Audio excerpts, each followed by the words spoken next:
Lead the Way, a podcast for school leaders with author, speaker, and educator, Dr. Bill Ziegler. Welcome to Lead the Way, a podcast for principals by principals in 5 minutes or less.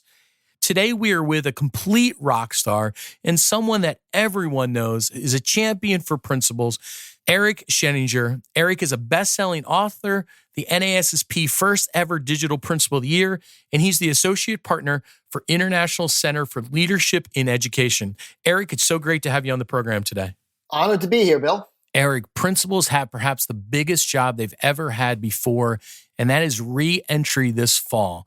What are some ways principals can get ready to re-enter school this fall? Yeah, well, you know what? I think in the midst of all these challenges, we're starting to see a lot of opportunities. And as I think about, what could be, my hope is that we will learn from the lessons that have been inherent in remote learning and really take that critical lens to, the old mantra of that's the way we've always done it, and really begin to transform teaching, learning, and leadership at scale. When we look at remote learning right now, we're seeing a combination, a blend of both digital and non-digital. And what we hope to do is learn those lessons of personalization.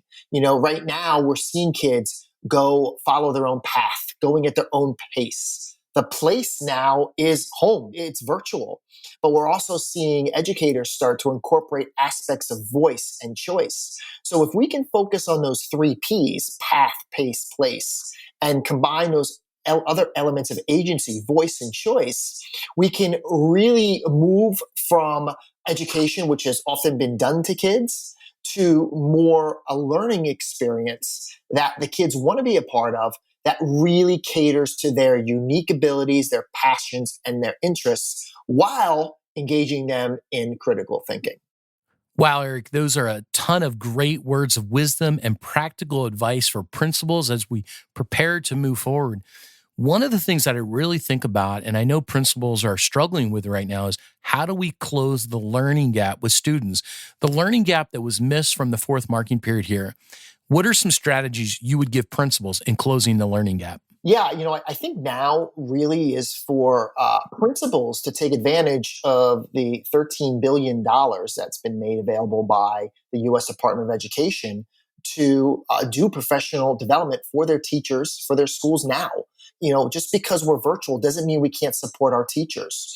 They want support. They need support. So I think combined with the support, really establishing a vision for, what are those changes? What are those lessons that we've learned from remote learning that we want to amplify, that we want to embed across all of our grade levels, content areas, and then really set the stage over the summer to get people prepared for, what is that expectation? We know scope and sequence, we know what standards we have to address, but how will things like assessment change? How will student work change?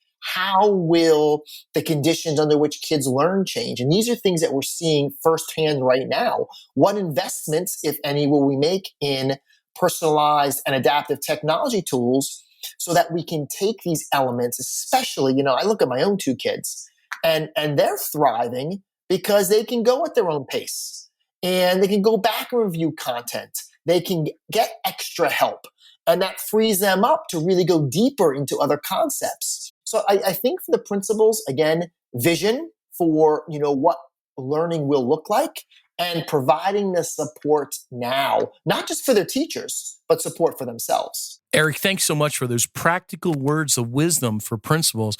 What's one word of advice you would give principals right now as they prepare to re-enter school next fall? Flexibility. You don't have to reinvent the wheel. You don't have all the answers. Do not worry about doing it all right, because there is no one right way. Your teachers want flexibility, and you deserve that flexibility as a school leader. So if you follow that sort of, guidelines of just being flexible, learning from, what works and what doesn't work, by the time schools reopen, then we can begin to really create those cultures of learning that will impact all kids.